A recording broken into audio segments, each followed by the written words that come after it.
내 나이 70에 또 장례를 치르게 될 줄은 몰랐습니다. 남편 보내고 아들마저 사고로 잃었는데 이제는 며느리까지 떠났다 합니다. 민재야, 이제 할머니랑 너 둘뿐이구나. 장례를 치르고 며칠 후 믿을 수 없는 일이 벌어졌습니다. 죽었다고 생각한 며느리가 손자의 손을 잡고 환하게 웃으며 집으로 들어온 것입니다. 과연 이 가족에게 무슨 일이 일어난 걸까요? 감동과 재미를 담은 오디오 드라마입니다. 오늘의 이야기 시작합니다. 서울 변두리 세월의 흔적이 고스란히 남은 낡은 단독주택. 벽지는 곳곳이 벗겨져 있고 마루는 삐걱거리는 소리를 내며 오래된 이 집의 나이를 말해주고 있었습니다. 거실 한가운데 놓인 재상 위로는 국화꽃 향이 아직도 짙게 배어 있었죠. 마치 시간이 그 순간에 멈춰버린 것처럼 1년 전 그날의 슬픔이 여전히 이 집 구석구석에 스며들어 있었습니다. 김정수는 67세의 나이에도 등이 곧게 펴진 채 재상 앞에 앉아 있었습니다. 검은 한복 치마 자락을 가지런히 정리하며 아들 박상호의 영정사진을 바라보았어요. 42세의 나이로 세상을 떠난 아들의 모습이 액자 속에서 여전히 환하게 웃고 있었습니다. 그 미소를 바라보고 있노라면 마치 아들이 금방이라도 엄마 저 왔습니다 하며 현관문을 열고 들어올 것만 같았어요. 상호야. 정순의 목소리가 조용한 집안에 울려 퍼졌습니다. 네가 떠난 지 벌써 1년이 지났구나. 엄마는 아직도 네가 저 문 열고 들어올 것 같아서 매일 현관 쪽을 바라보고 있어. 그런데 왜 이렇게 답답한 마음이 계속 들까? 1년 전 그날이 아직도 선명했습니다. 11월의 차가운 아침이었어요. 상호는 지방 출장을 가던 길이었습니다. 공사 현장 관계자와 함께 이동하던 중에 일어난 참변이었죠. 경찰은 단순 교통사고라고 발표했지만 정순의 마음 한편에는 설명되지 않는 의문들이 자꾸만 고개를 들었습니다. 왜 하필 그 길에서, 왜 하필 그 시간에, 왜 하필 그 사람과 함께 있었을까요? 재상 위에는 상호가 생전에 좋아했던 음식들이 정성스럽게 차려져 있었습니다. 북어국, 나물 3가지, 그리고 상호가 어렸을 때부터 즐겨 먹던 호떡까지. 정수는 매일 이렇게 상을 차리며 아들과 대화를 나누곤 했어요. 어머니, 또 여기 계세요? 며느리 윤미정이 손자 민재의 손을 잡고 거실로 들어왔습니다.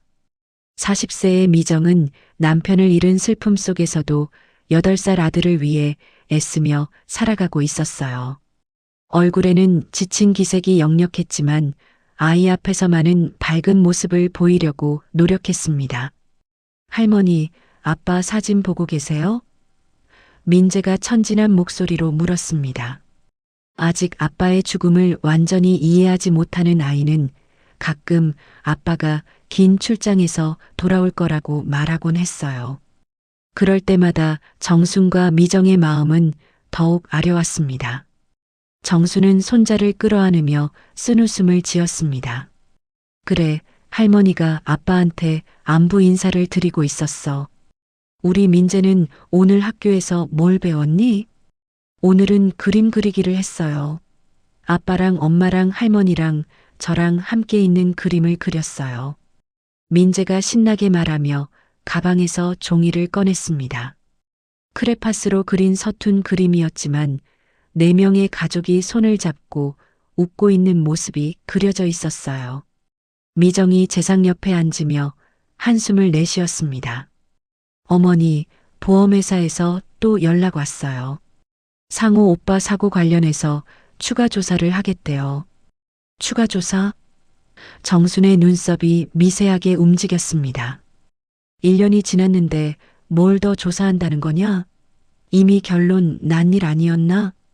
회사 측에서 계속 책임을 회피하고 있거든요. 사고 당일 동행했던 관계자도 함께 숨져서 정확한 경위를 파악하기 어렵다는 거예요. 그래서 보상 문제도 계속 미뤄지고 있고요. 미정의 목소리에 피로와 답답함이 묻어났습니다. 정수는 영정 사진을 다시 바라보았습니다. 아들의 미소가 예전과 다르게 느껴졌어요. 마치 무언가를 말하려는 것 같았죠. 네가 뭔가 숨기고 있었던 건 아니지? 정수는 속으로 상호에게 물었습니다. 미정아, 네가 그때 상호한테 들은 얘기 중에 혹시 이상한 부분은 없었니? 정순이 조심스럽게 물었습니다. 며느리에게 부담을 주고 싶지는 않았지만 마음속 의문을 더 이상 혼자만 품고 있을 수는 없었어요. 이상한 부분이요? 미정이 고개를 갸웃했습니다. 출장 가기 전에 상우가 좀 달랐거든. 평소보다 말이 없고 뭔가 깊은 고민에 빠진 것 같고 그리고 자주 한숨을 쉬더라. 미정은 잠시 생각에 잠겼습니다. 그러고 보니 남편이 마지막 며칠 동안 평소와 다른 모습을 보였던 것이 사실이었어요.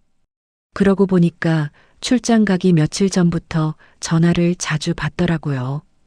그런데 제가 가까이 가면 전화를 끊거나 다른 방으로 가서 통화했어요. 전화를? 정순의 목소리에 긴장감이 스며들었습니다. 네, 그리고 그날 아침에도 누군가한테 그렇게 하면 안 된다고 큰 목소리로 얘기하는 걸 들었어요. 평소 상우 오빠는 전화할 때 목소리를 높인 적이 없거든요. 항상 차분하고 점잖았는데 말이죠. 정수는 가슴이 답답해지는 느낌이었습니다. 아들의 죽음이 단순한 사고가 아닐 수도 있다는 생각이 더욱 강해졌어요. 그럼 혹시 그 전화가 누구한테서 온 건지는 모르겠니? 글쎄요. 회사 사람이겠거니 했는데 지금 생각해보니 목소리 톤이 업무적인 대화는 아닌 것 같았어요. 뭔가 개인적이면서도 심각한 내용 같았거든요. 할머니, 저 배고파요. 민재가 정순의 치마를 잡아당기며 말했습니다. 어른들의 무거운 대화를 이해하지는 못했지만 분위기가 어두워진 것을 본능적으로 느끼고 있었어요. 그래, 우리 민재 밥 먹자. 정수는 어두운 생각을 잠시 접고 일어났습니다. 미정아, 너도 제대로 먹어야 해. 이 집에 남은 사람들이라도 건강해야지. 저녁 식탁에서 세 사람은 조용히 밥을 먹었습니다. 빈자리 하나가 유독 크게 느껴지는 식탁이었어요. 평소 저녁 되면 상우가 어머니, 오늘 반찬 정말 맛있네요 라며 정순을 기쁘게 해주곤 했는데 이제는 그 목소리를 들을 수 없었습니다. 정순은 젓가락을 놓으며 중얼거렸습니다. 내 나이 70을 바라보는데 이렇게 장례만 치르며 살 줄이야. 아들 하나 키워놓고 이렇게 먼저 보내게 될 줄은 꿈에도 몰랐어. 그날 밤 정수는 잠들지 못하고 천장을 바라보았습니다. 아들의 죽음을 둘러싼 의문들이 머릿속을 맴돌았어요. 보험과 회사 책임 공방은 아직 끝나지 않았고 무언가 숨겨진 진실이 있을 것 같은 불안감이 계속해서 정순을 괴롭혔습니다. 창밖으로는 차가운 겨울바람이 불어왔고 정순의 마음도 그 바람처럼 을씨년스러웠습니다. 며칠이 지나고 11월의 차가운 바람이 더욱 매서워진 어느 날 오후였습니다. 정수는 평소처럼 상호의 재상을 정리하고 있었어요. 국화꽃을 새 것으로 갈아주고 향을 피우며 아들과의 조용한 대화 시간을 가지고 있었죠. 그런데 갑자기 현관 밖에서 급하게 뛰어오는 발소리가 들렸습니다. 띵동, 띵동. 초인종이 연달아 울렸어요. 평소보다 훨씬 급박한 소리였습니다. 정순이 문을 열자 미정의 회사 동료인 박 과장이 숨을 헐떡이며 서 있었습니다. 얼굴이 새하얗게 질려 있고 손이 덜덜 떨리고 있었어요. 어머니, 큰일 났습니다. 박 과장의 목소리가 떨렸습니다. 무슨 일인데 그래요? 정순의 가슴이 갑자기 철렁 내려앉았습니다. 불길한 예감이 온몸을 휘감았어요. 미정 씨가 사고를 당했습니다. 박 과장이 간신히 말을 이었습니다. 지방 출장 가던 길에 차가 전복돼서 정수는 그 자리에서 몸이 휘청거렸습니다. 뭐라고요?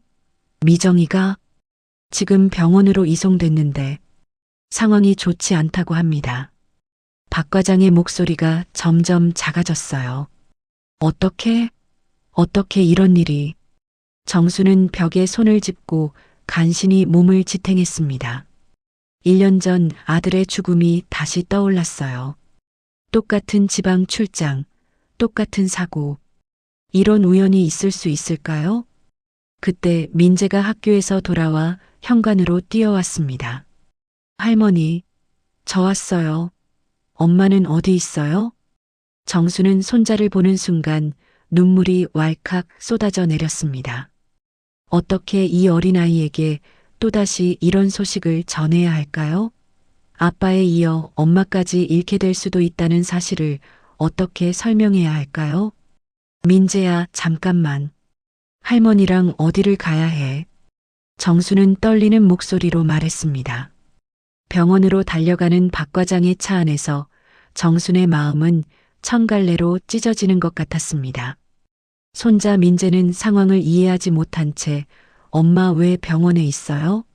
아파요? 라고 계속 물어댔어요. 엄마가 조금 다쳤단다. 곧 나을 거야. 정수는 거짓말을 할 수밖에 없었습니다. 응급실에 도착했을 때 의료진들이 바쁘게 움직이고 있었어요. 의사가 정순에게 다가왔습니다. 보호자분이세요? 네, 저는 시어머니입니다. 정순이 간신히 대답했습니다. 의사의 표정이 어두웠습니다. 환자분이 현장에서 이미 심정지 상태였습니다. 응급조치를 하면서 병원에 도착했지만 저희로서는 아니에요. 그럴 리가 없어요. 정순이 소리쳤습니다. 미정이는 운전도 조심스럽게 하고 항상 안전벨트도 매고 어떻게 이런 일이. 그날 밤 영안실에서 정수는 며느리의 차가운 손을 잡고 흐느꼈습니다. 미정아, 너마저 이렇게 가면 민재는 어쩌니? 나는 어떻게 혼자서 그 아이를 키우란 말이냐? 다음 날 장례식장에서는 사람들의 수군거리는 소리가 들려왔습니다. 참 기가 막히네. 1년 전에 남편이 사고로 죽더니 이번엔 부인까지. 그런데 말이야, 뭔가 이상하다는 사람들이 있어. 뭐가? 미정 씨 얼굴이 평소보다 좀 달라 보인다는 거야. 그리고 그 차도 미정 씨가 평소에 타던 차가 아니라던데. 정수는 그 말을 듣는 순간 온몸에 소름이 돋았습니다. 얼굴이 달라 보인다고? 네, 그리고 사고 현장에서 발견된 물건들도 좀 이상하더라고요. 미정 씨가 평소에 쓰던 것들과는 다른 것들이 많이. 그럼 진짜 미정이가 맞나요? 정순의 목소리가 떨렸습니다. 그러게 말이에요. 신분증은 분명히 윤미정 씨 것이 맞는데 뭔가 석연치 않은 부분들이 있다고 하네요. 정수는 섬뜩한 기시감을 느꼈습니다. 1년 전 상호의 사고 때도 뭔가 석연치 않은 부분들이 있었어요. 그런데 이번에도 똑같이 의문스러운 상황이 벌어지고 있었습니다. 장례식이 진행되는 동안 정수는 계속해서 의심이 들었어요. 상호 죽음도 단순 사고가 아니었던 건가? 그리고 이번 일도 정말 미정이가 맞는 건가? 조문객들이 하나둘 떠나고 정순과 민재만 남았을 때 아이가 물었습니다. 할머니, 엄마는 언제 집에 와요? 정수는 손자를 꼭 안아주었습니다. 민재야, 엄마는 아빠 있는 곳에 갔단다. 그럼 언제 다시 만날 수 있어요? 언젠가는 만날 수 있을 거야. 그날 밤 정수는 잠들지 못했습니다. 머릿속에서는 계속해서 의문들이 맴돌았어요. 과연 죽은 사람이 정말 미정이었을까? 얼굴이 달라 보였다는 것은 무슨 의미일까? 그리고 왜 미정이 평소에 타지 않던 차를 타고 있었을까? 정수는 상호의 영정사진을 바라보며 중얼거렸습니다. 상호야, 엄마가 뭔가 놓치고 있는 건 아닐까? 네 죽음도 미정이 일도 모든 게 너무 혼란스러워. 새벽이 되어서야 정수는 한 가지 무서운 가능성을 떠올렸습니다. 만약 죽은 사람이 미정이가 아니라면? 만약 다른 누군가가 미정의 신분증을 가지고 있었다면? 그럼 진짜 미정이는 어디에 있는 걸까? 아니야, 그럴 리가 없어. 정수는 고개를 저었지만 불안한 마음은 쉽게 가라앉지 않았습니다. 민재의 고른 숨소리가 들려오는 방에서 정수는 손자라도 잃을까봐 두려워하며 밤을 지새웠습니다. 하늘이 자신에게서 모든 것을 앗아가려는 것은 아닐까 하는 절망감이 깊어져만 갔어요. 하지만 동시에 마음 한편에는 희미한 희망도 있었습니다. 혹시 미정이 정말 살아있는 것은 아닐까 하는. 장례를 마치고 며칠이 지났습니다. 정수는 민재를 학교에 보내고 혼자 집에 남아 있었어요. 아침마다 손자를 챙겨서 학교에 보내고 오후 학교 시간에 맞춰 간식을 준비하는 것이 이제 정순의 새로운 일상이 되었습니다. 67세의 나이에 8살 손자를 돌보는 일이 쉽지는 않았지만 이 아이라도 잃으면 정말 혼자가 될 것 같아서 최선을 다했어요. 민재야, 학교 다녀와라. 할머니가 맛있는 거 해놓고 기다리고 있을게. 정수는 아침에 민재를 배웅하며 말했습니다. 네, 할머니. 저 학교에서 열심히 공부할게요. 민재가 환하게 웃으며 대답했어요. 아이는 엄마를 잃은 슬픔 속에서도 할머니를 걱정시키지 않으려고 애쓰고 있었습니다. 민재가 학교에 간 후 정수는 텅 빈 집에서 혼자만의 시간을 보냈습니다. 상우와 미정의 영정 사진을 바라보며 하루하루를 버텨나갔어요. 가끔은 너무 조용해서 귀가 먹먹할 정도였습니다. 상우야, 미정이야. 너희들이 떠나고 나서 이 집이 얼마나 적막한지 모르겠어. 민재 이 아이라도 있어서 그나마 버티고 있지만 정말 힘들다. 정순이 영정사진에 대고 중얼거렸습니다. 오늘도 평소와 다름없는 하루였어요. 정수는 아침 설거지를 하고 빨래를 널고 민재가 돌아올 시간에 맞춰 간식을 준비했습니다. 그런데 이상하게 마음이 불안했어요. 며칠 전부터 계속 악몽을 꿨거든요. 상우와 미정이 자신을 원망하며 나타나는 꿈이었습니다. 왜 우리를 제대로 지켜주지 못했냐? 왜 진실을 찾으려 하지 않냐? 꿈속에서 두 사람은 계속 그런 말을 했어요. 정수는 그 꿈 때문에 밤마다 식은땀을 흘리며 잠에서 깼습니다. 특히 미정의 장례식에서 들었던 사람들의 수군거림이 자꾸만 머릿속을 맴돌았어요. 얼굴이 평소와 달라 보였다. 평소에 타던 차가 아니었다는 말들이 계속 신경 쓰였습니다. 정수는 혹시 정말로 죽은 사람이 미정이 아닐 수도 있다는 생각을 하게 되었어요. 점심시간이 지나고 오후가 되자 정수는 민재를 마중 나갈 준비를 했습니다. 평소보다 조금 일찍 집을 나서려고 하는데 마음이 계속 무겁고 불안했어요. 뭔가 큰일이 일어날 것 같은 예감이 들었습니다. 시계를 보니 민재가 학교에서 돌아올 시간이 다 되어가고 있었어요. 정수는 복잡한 마음을 진정시키고 집 앞에서 손자를 기다렸습니다. 그런데 평소보다 민재가 늦었어요. 항상 2시 30분쯤 집에 도착하는데 벌써 3시가 다 되어가고 있었습니다. 왜 이렇게 늦지? 혹시 무슨 일이라도 생긴 건 아닐까? 정순이 걱정하며 골목 끝을 바라보았습니다. 그때였습니다. 골목 저편에서 익숙한 실루엣 두 개가 나타났어요.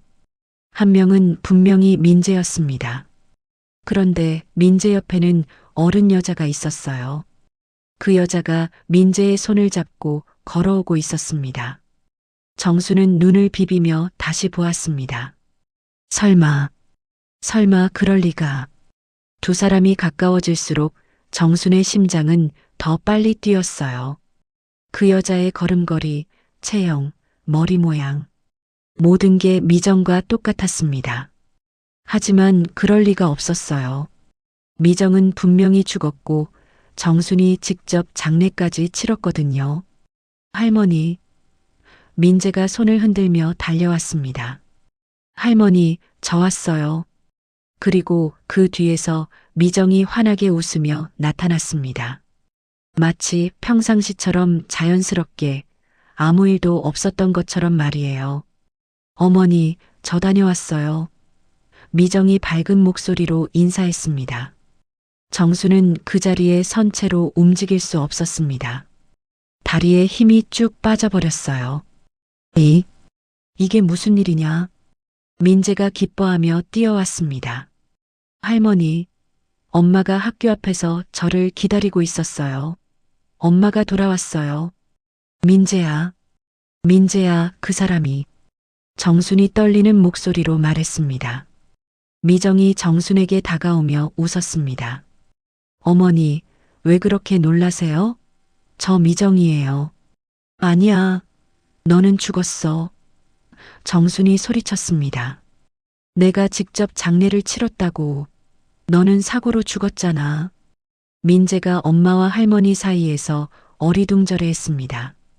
할머니, 엄마는 안 죽었어요. 여기 있잖아요. 미정이 차분한 목소리로 말했습니다. 어머니, 집에 들어가서 얘기해요. 길에서 이러면 이웃들이 이상하게 볼 거예요. 정수는 온몸이 떨렸지만 손자 때문에 어쩔 수 없이 집 안으로 들어갔습니다.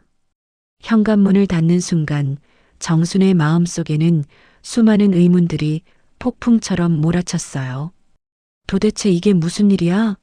미정이가 살아 돌아왔다고? 그럼 내가 장례 치른 그 사람은 누구였던 거지?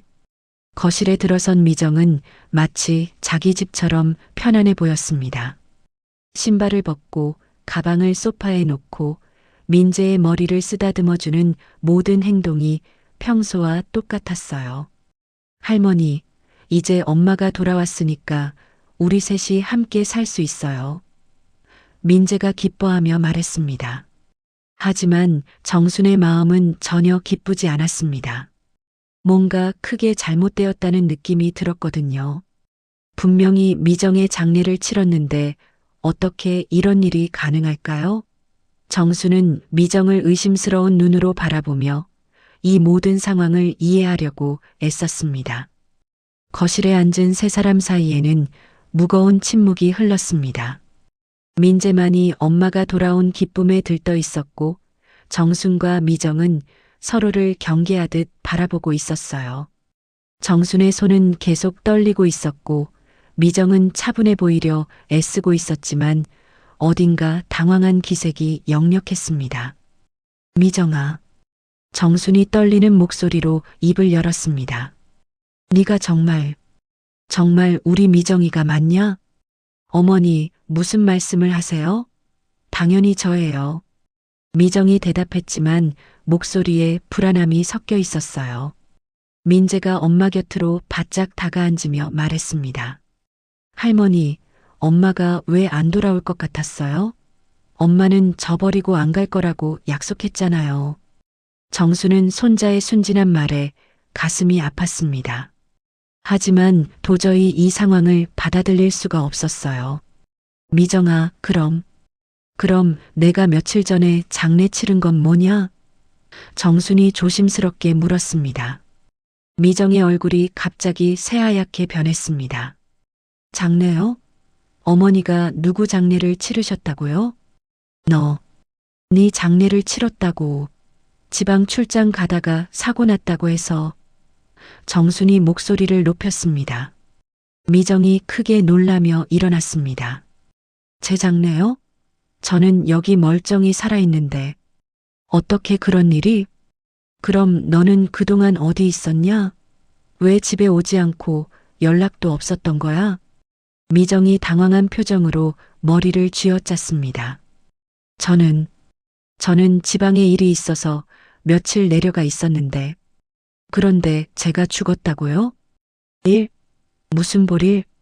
그게 미정이 망설이더니 한숨을 쉬었습니다.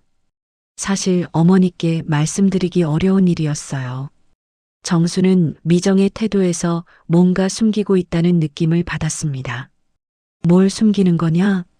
이 상황에서 뭘 더 숨기겠다는 거야? 미정이 눈물을 글썽이며 말했습니다. 어머니, 저한테는 쌍둥이 언니가 있어요. 정수는 그 말을 듣고 깜짝 놀랐습니다. 쌍둥이? 너한테 쌍둥이 언니가 있다고? 네. 제가 결혼할 때도 그 후로도 한 번도 말씀드린 적이 없죠? 당연히 없지. 그런 중요한 얘기를 왜 숨긴 거야? 정순의 목소리가 높아졌습니다. 미정이 고개를 떨구며 설명했습니다. 언니는 저와 너무 달랐어요. 어릴 때부터 잘못된 길로 빠져서 문제만 일으켰거든요. 그래서 가족들이 모두 언니와 인연을 끊었어요. 그런데 갑자기 왜 그 언니 얘기를 하는 거냐? 며칠 전에 언니한테 연락이 왔어요. 급한 일이 있다고, 꼭 만나자고. 미정이 떨리는 목소리로 계속했습니다. 정수는 점점 상황이 이해되기 시작했습니다. 그래서 만나러 갔다는 거니? 네. 그런데 언니가 큰 문제에 빠져 있더라고요. 빚쟁이들한테 쫓기고 있고 신분을 숨겨야 한다고. 그래서 미정이 더욱 고개를 숙였습니다. 언니가 저한테 도와달라고 했어요. 신분증을 좀 빌려달라고. 뭐라고? 정순이 소리쳤습니다. 그럼 네가 신분증을 빌려줬다는 거야? 어머니, 저도 거절했어요. 처음에는. 하지만 언니가 너무 절박하게 부탁하고 며칠만이라고 해서 정수는 온몸에 소름이 돋았습니다. 그럼 내가 장례 치른 사람이 네 언니라는 거야? 미정이 울먹이며 고개를 끄덕였습니다. 아마 그런 것 같아요. 언니가 제 신분증을 가지고 있었으니까. 그럼 언니가 사고를 당한 줄 알면서도 나타나지 않은 거야? 왜 장례식에도 오지 않았니? 저는 언니 일 때문에 다른 곳에 숨어 있었어요. 언니를 찾는 사람들이 저까지 위험하게 할까 봐서. 정수는 분노와 당황이 뒤섞인 감정을 느꼈습니다. 그럼 나는 내 며느리가 죽은 줄 알고 그 고통 속에서 살았는데 너는 멀쩡히 어디서 숨어 지내고 있었다고? 어머니, 정말 죄송해요. 저도 어떻게 해야 할지 몰랐어요. 민재가 두 사람의 대화를 듣고 불안해했습니다. 할머니, 엄마 왜 그렇게 화내세요? 무슨 얘기예요? 정수는 손자를 보며 마음이 복잡해졌어요. 아이 앞에서 계속 이런 얘기를 할 수는 없었습니다. 민재야, 잠깐 방에 가서 놀고 있어라. 할머니랑 엄마가 중요한 얘기 좀 해야 해. 싫어요. 엄마가 또 어디 갈까봐 무서워요. 민재가 미정을 꽉 붙잡았습니다. 미정이 아들을 달래며 말했습니다. 민재야, 엄마는 안 가. 약속할게. 잠깐만 할머니랑 얘기하고 있을게. 민재가 마지못해 방으로 들어간 후 정순이 다시 미정을 추궁했습니다. 미정아, 네 언니가 왜 네 신분증이 필요했던 거야? 그리고 왜 그렇게 급하게 도망 다녀야 했는데? 언니는 많은 빚을 지고 있었어요. 그리고 사기 같은 일에도 연루되어 있었고요. 그런 위험한 사람한테 왜 신분증을 빌려줘? 어머니, 그래도 제 언니예요. 피를 나눈 언니를. 미정이 울면서 말했습니다. 정수는 여전히 의심스러운 눈으로 미정을 바라봤습니다. 너무 많은 일이 한 번에 일어나서 쉽게 믿어지지 않았어요. 미정아, 정말 네가 우리 미정이 맞는 거지? 네 언니가 너 대신 살고 있는 건 아니지? 어머니. 미정이 놀라며 소리쳤습니다. 어떻게 그런 말씀을 하세요? 하지만 정순의 의심은 쉽게 사라지지 않았습니다. 과연 돌아온 이 사람이 정말 며느리 미정일까? 아니면 죽은 줄 알았던 미선이 미정이 행세를 하고 있는 걸까? 며칠이 지나고 집 안 분위기는 겉으로는 평온해 보였지만 실제로는 긴장감이 감돌고 있었습니다. 민재는 엄마가 돌아온 기쁨에 한껏 들떠 있었지만 정수는 여전히 미정을 의심의 눈으로 바라보고 있었어요. 미정 역시 시어머니의 시선을 의식하며 조심스럽게 행동하고 있었습니다. 어머니, 아침 드세요. 미정이 정순에게 밥상을 차려주며 말했습니다. 고맙다. 정수는 짧게 대답했지만 여전히 경계하는 마음을 놓지 않고 있었어요. 민재가 신나게 말했습니다. 할머니, 엄마가 만든 계란말이 정말 맛있어요. 예전이랑 똑같아요. 정수는 계란말이를 한 입 먹어보았습니다. 확실히 미정이 만들던 그 맛이었어요. 간도 딱 맞고 모양도 예전과 같았습니다. 정말 미정이가 맞는 건가 하는 생각이 들기 시작했어요. 그런데 바로 그때 현관 밖에서 거친 목소리가 들려왔습니다. 아, 거기 누구 없어? 문 열어봐. 정순과 미정은 동시에 긴장했습니다. 민재가 할머니, 누구예요? 라고 물었지만 정수는 대답할 수 없었어요. 김정순, 알고 있으니까 나와. 정순이 떨리는 목소리로 물었습니다. 누구세요? 미선이 남편이야. 문 열어. 미정의 얼굴이 갑자기 새하얗게 변했습니다. 어머니, 저 건 네 언니 남편이라고? 정순이 미정을 바라봤습니다. 현관문이 거칠게 두드려졌습니다. 아, 빨리 안 열어. 내가 여기 있는 거 다 알고 있어. 정수는 어쩔 수 없이 문을 열었습니다. 30대 후반으로 보이는 남자가 술 냄새를 풍기며 서 있었어요. 얼굴에는 상처가 몇 개 있고 옷차림도 말이 아니었습니다. 당신이 누군데 우리 집에 와서 이래요? 정순이 당당하게 물었습니다. 나는 죽은 미선이 남편이야. 그런데 왜 미선이가 아니라 미정이가 장례를 치렀어?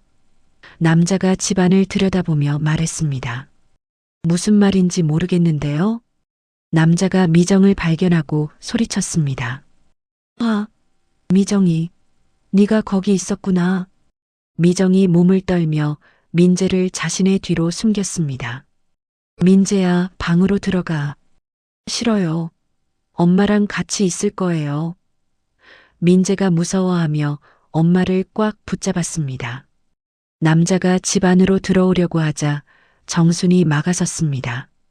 여기는 우리 집이에요. 허락 없이 들어올 수 없어요. 허락? 웃기고 있네. 남자가 비웃으며 말했습니다. 내 아내가 죽었는데 당신들이 장례를 치른 거잖아. 그런데 왜 며느리인 척 속였어? 정수는 상황을 이해할 수 없었습니다. 무슨 소리예요? 우리 며느리 미정이가 사고로 죽었다고? 그런데 왜 죽은 미정이가 여기 멀쩡히 살아있어? 죽은 건 미정이가 아니라 미선이라고. 내 아내 미선이. 남자가 소리쳤습니다. 쌍둥이라서 헷갈린 거지. 그 순간 미정이 떨리는 목소리로 말했습니다. 형부, 정말 미안해요. 언니가 그렇게 될 줄 몰랐어요.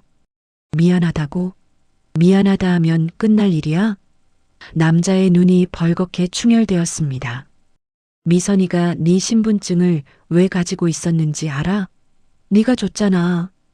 그건 빚쟁이들한테 쫓기던 미선이한테 네가 신분증을 빌려준 거잖아.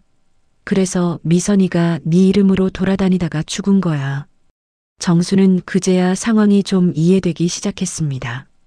미정이 고개를 떨궜습니다. 어머니, 언니가 너무 급하다고 해서 며칠만 빌려달라고 해서. 며칠? 남자가 비웃었습니다.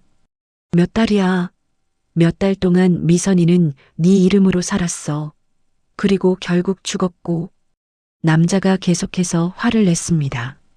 그것만이 아니야. 미선이가 죽으면서 보험금이 나왔잖아. 그런데 그 보험금을 누가 받았어? 미정이 이름으로 된 보험이니까 미정이가 받았겠지? 미정이 당황하며 말했습니다. 저는 그런 거 받은 적 없어요. 거짓말. 보험회사에서 확인했어. 3천만 원이 미정이 계좌로 들어갔다고. 정수는 그 말을 듣고 충격을 받았습니다. 3천만 원?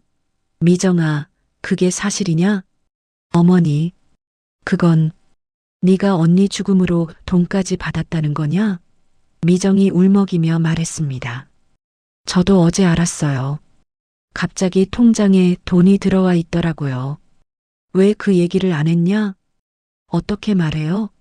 언니가 죽어서 받은 돈이라고. 남자가 더욱 흥분하며 말했습니다. 그뿐이야? 미선이가 네 이름으로 빌린 돈들은 어떻게 할 거야? 2억이 넘어. 2억? 정수는 기절할 것 같았습니다. 내가 지금까지 그 돈 때문에 얼마나 고생했는지 알아? 빚쟁이들이 나를 찾아와서 폭행까지 했어. 남자가 얼굴에 상처를 가리키며 말했습니다. 정수는 분노에 떨며 미정을 바라봤습니다. 미정아, 네가 정말 우리 미정이 맞냐? 내가 아는 미정이는 이런 아이가 아니었어. 어머니, 남자가 비웃으며 말했습니다. 보험금은 이미 받았고 이제 남은 건 빚 2억이야. 미정이가 책임져야 해. 그 순간 집 밖에서 또 다른 목소리들이 들려왔습니다. 미선의 남편이 혼자 온 게 아니었어요. 야, 윤미정, 나와. 미정이 어디 있어? 정수는 창문으로 내다보니 집 앞에 여러 명의 남자들이 모여 있었습니다. 모두 험상궂은 얼굴을 하고 있었어요. 빚쟁이들이야. 미선의 남편이 비웃으며 말했습니다. 미선이가 죽었으니까 이제 미정이한테 받으러 온 거지. 정수는 더 이상 참을 수 없었습니다. 이 집은 당신네들 놀이터가 아니야.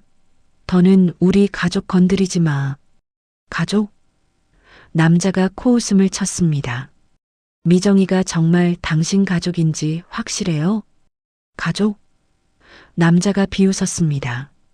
미정이가 우리 미선이를 죽음으로 몰아넣고도 가족이라고 해? 미정이 무릎을 꿇고 울부짖었습니다. 모두 제 잘못이에요. 제가 언니를 제대로 말리지 못해서. 정수는 미정을 일으켜 세우며 당당하게 말했습니다. 잘못을 했다면 책임지겠어요. 하지만 협박은 받지 않겠습니다. 하지만 마음 한편으로는 절망적이었습니다. 2억이 넘는 빚을 어떻게 감당할 수 있을까요? 미선의 남편이 떠나고 난 후 집안은 무거운 침묵에 휩싸였습니다. 민재는 무서워서 계속 울고 있었고 미정은 소파에 주저앉아 멍하니 앞을 바라보고 있었어요. 정수는 온몸이 떨리는 것을 느끼며 상황을 정리하려고 애썼습니다. 민재야, 괜찮아. 이제 다 끝났어. 정순이 손자를 끌어안으며 달랬습니다.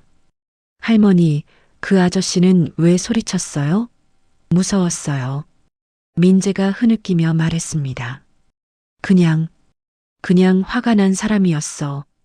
이제 안 올 거야. 정수는 아이를 안심시키려 했지만 정작 본인의 마음은 더욱 혼란스러웠어요. 미정이 조용한 목소리로 말했습니다. 어머니, 정말 죄송해요. 정수는 며느리를 똑바로 바라봤습니다. 미정아, 이제는 모든 걸 말해야겠다. 언니가 네 신분증으로 2억이나 되는 돈을 빌렸다는 게 정말이냐? 네. 제가 신분증을 빌려줬을 때는 정말 며칠만이라고 했어요. 그런데 그 사이에 언니가 2억이라는 돈이 며칠 만에 생기는 돈이냐? 정순의 목소리가 높아졌습니다. 네가 뭘 했는지 정확히 말해봐. 미정이 눈물을 흘리며 고백했습니다. 언니가 급한 돈이 필요하다고 했어요. 빚쟁이들한테 쫓기고 있는데 돈을 빌려서 정리하고 새 출발하겠다고. 그래서 빌려줬다는 거냐? 저도 상우 오빠가 돌아가시고 나서 너무 힘들었어요.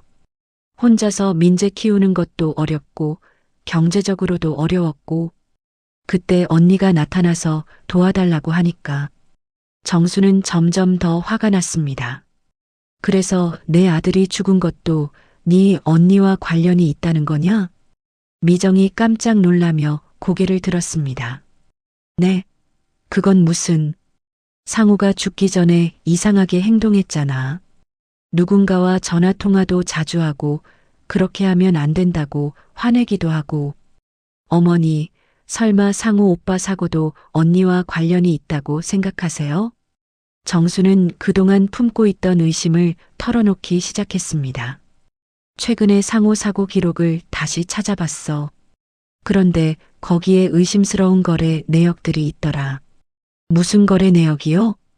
상우 명의로 된 대출들이야. 그것도 사고 나기 몇 달 전부터 계속해서 총 5천만 원이 넘더라. 미정의 얼굴이 창백해졌습니다. 그런 대출은 상우 오빠가 한 게 아니에요. 그럼 누가 했다는 거냐?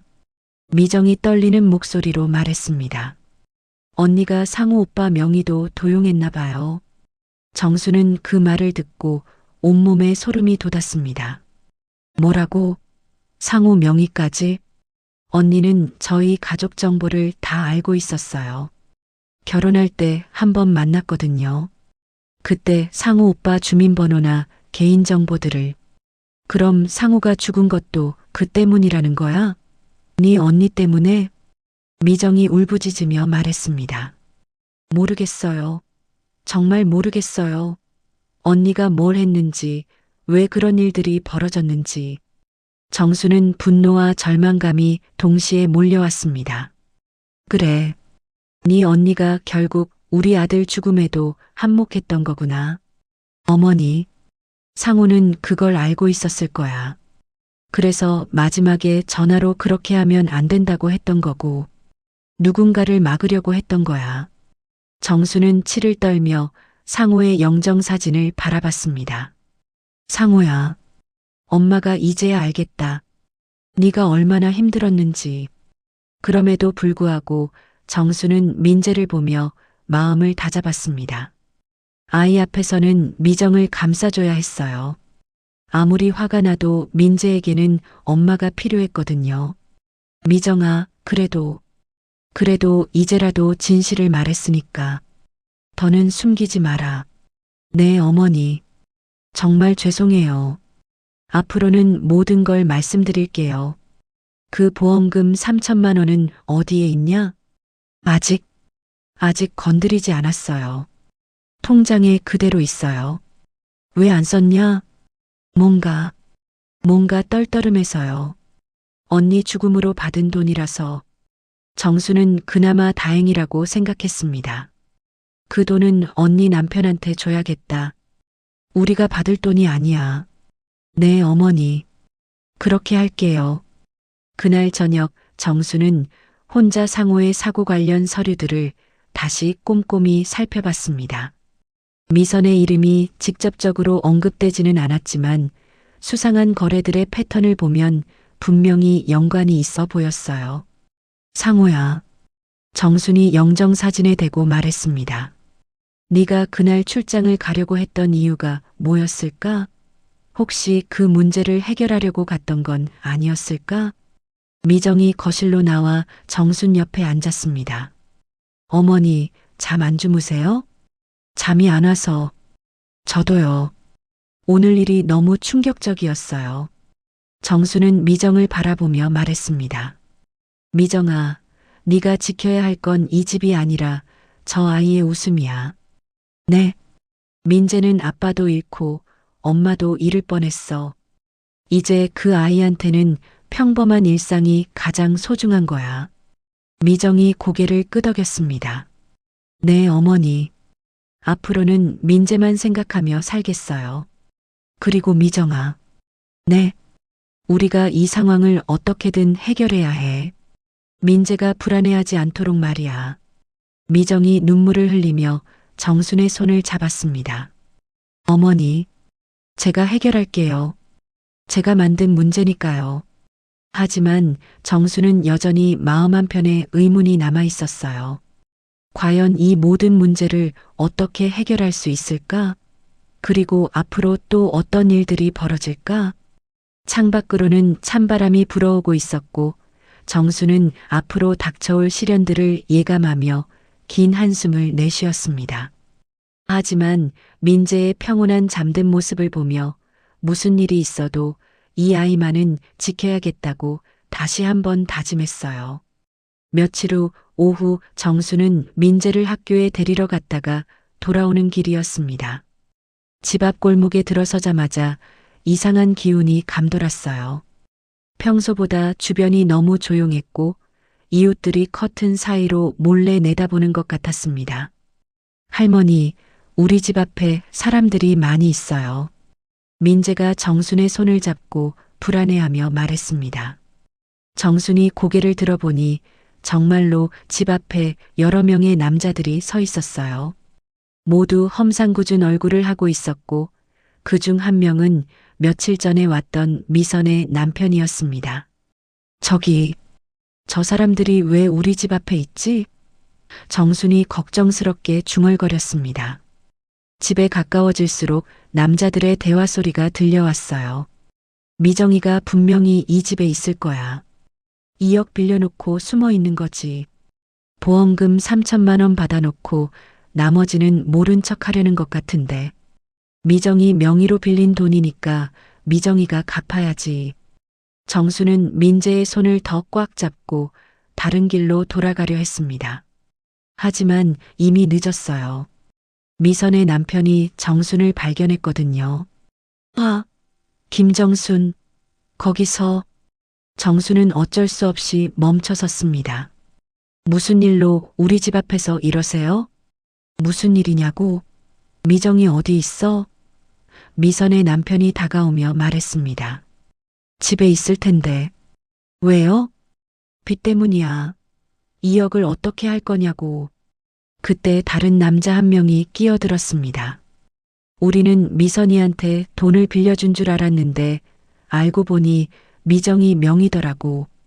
그럼 빚은 미정이가 갚아야지. 정수는 민재를 뒤로 감싸며 말했습니다. 그건 저희가 한 일이 아니에요. 한 일이 아니라고? 또 다른 남자가 비웃으며 말했습니다. 미정이 신분증으로 대출받은 거잖아. 그건 미정이가 한 게 아니라 언니가. 미선의 남편이 끼어들었습니다. 언니든 동생이든 상관없어. 미정이 명의니까 미정이가 책임져야지. 정수는 상황이 심각해지는 것을 느꼈습니다. 그런 건 법적으로 해결하세요. 왜 여기서 이래요? 법적으로? 빚쟁이 중 한 명이 코웃음을 쳤습니다. 법원 가서 몇 년씩 기다릴 시간 없어. 지금 당장 돈 내놔. 민재가 무서워서 울기 시작했습니다. 할머니, 무서워요. 정수는 손자를 달래며 화를 냈습니다. 아이 있는 앞에서 이러지 마세요. 당신들이 지금 하는 건 협박이에요. 협박이라고 하기 전에 돈부터 갚으라고. 미선의 남편이 소리쳤습니다. 그때 집에서 미정이 뛰어나왔습니다. 어머니, 민재야. 빚쟁이들이 미정을 보자 더욱 흥분했습니다. 아, 윤미정이, 네가 거기 있었구나. 우리가 얼마나 찾았는지 알아? 미정이 떨리는 목소리로 말했습니다. 저는 언니가 제 명의로 돈을 빌린 줄 몰랐어요. 몰랐다고? 신분증을 빌려줬으면서? 그때는 정말 급해서 며칠만 빌려달라고 해서. 빚쟁이 중 한 명이 다가오며 협박했습니다. 변명은 그만하고 돈 내놔. 2억. 정순이 그 말을 듣고 분노했습니다. 2억이라는 돈이 어디서 나와요? 우리가 그런 돈이 있어 보여요?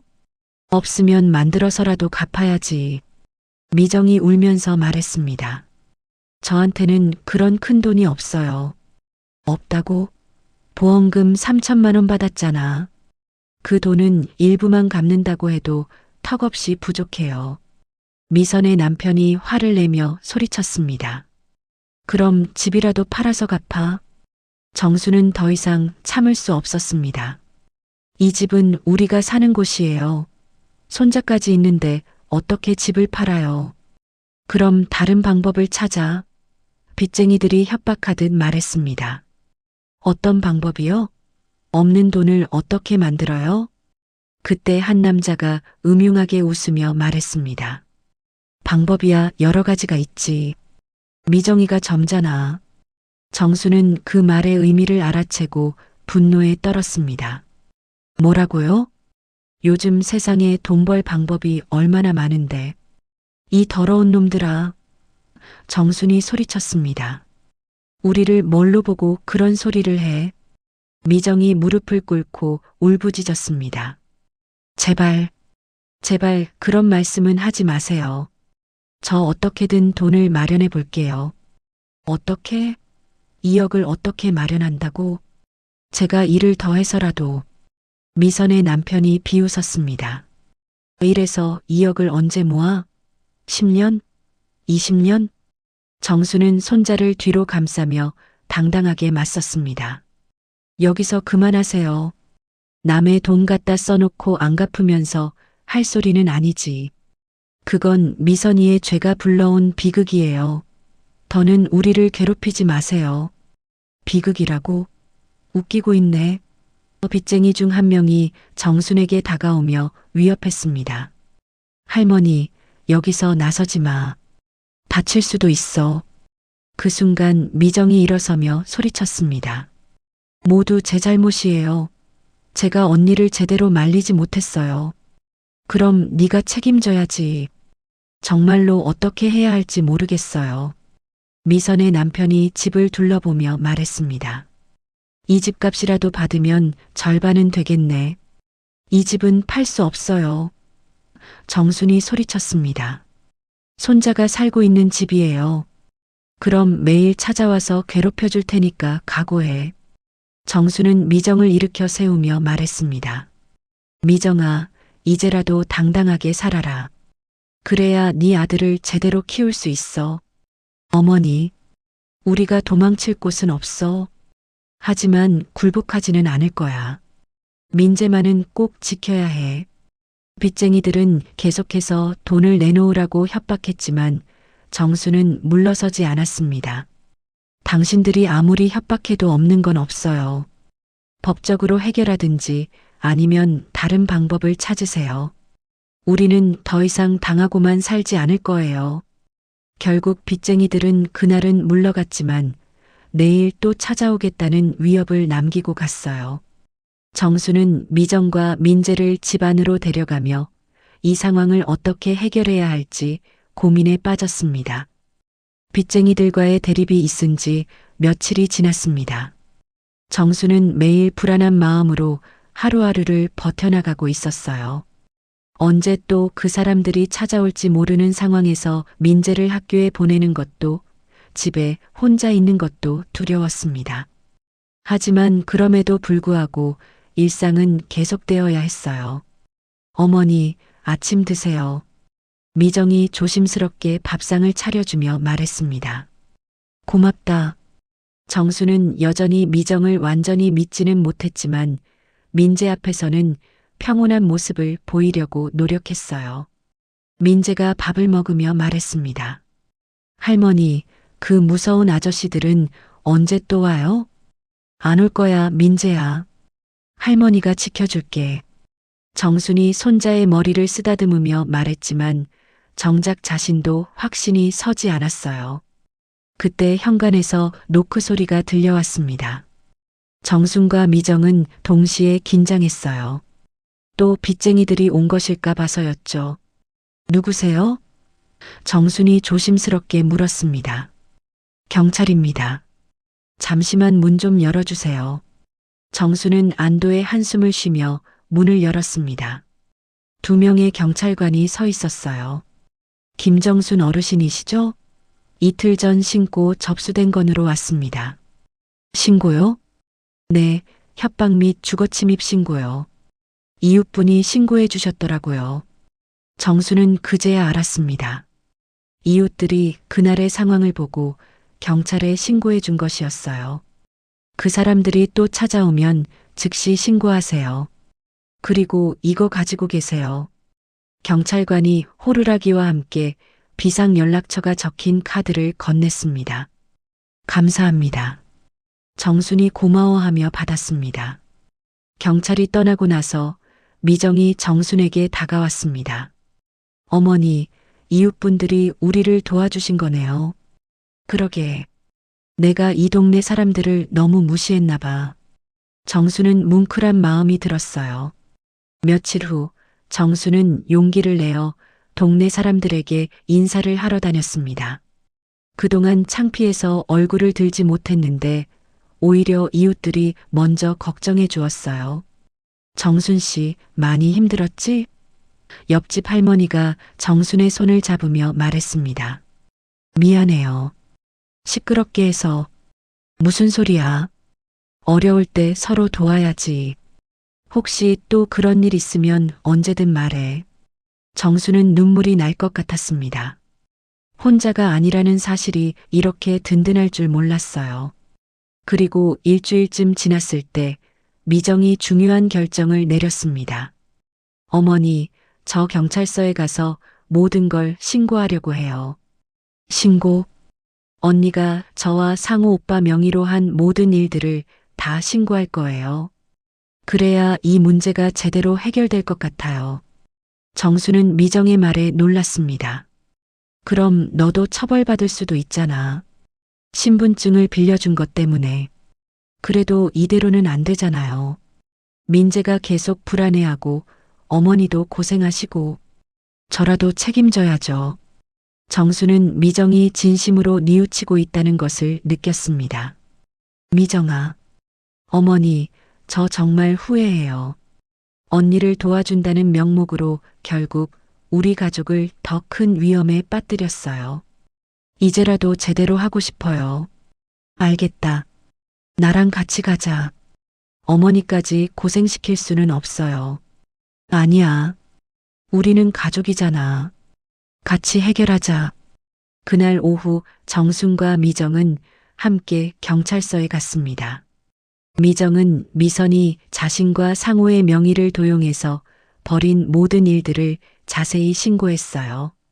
신분증 대여부터 시작해서 각종 대출과 사기 행위까지 모든 것을 털어놨습니다. 이렇게 신고해 주시면 수사에 많은 도움이 될 것 같습니다. 다만 절차가 좀 복잡할 수 있어요. 담당 형사가 말했습니다. 괜찮습니다. 시간이 오래 걸려도 제대로 해결하고 싶어요. 미정이 답했습니다. 집으로 돌아오는 길에 정순이 말했습니다. 미정아, 오늘 너를 보니까 확신이 서더라. 뭐가요? 네가 정말 우리 미정이라는 걸. 예전에 그 착하고 용기 있던 미정이 말이야. 미정이 눈물을 글썽이며 말했습니다. 어머니, 정말 죄송했어요. 그리고 감사해요. 뭘 감사하다고 그러냐? 끝까지 포기하지 않고 저와 민재를 지켜주셔서요. 그날 저녁 세 사람은 오랜만에 편안한 마음으로 저녁 식사를 했습니다. 민재가 천진하게 말했습니다. 할머니, 엄마, 이제 무서운 아저씨들 안 와요? 정순이 손자의 머리를 쓰다듬으며 웃었습니다.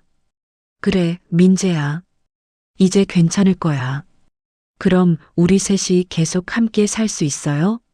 미정이 아들을 끌어안으며 말했습니다. 그럼 우리 민재. 엄마가 이제 어디 안 가고 여기 있을게. 할머니도 함께 말이야.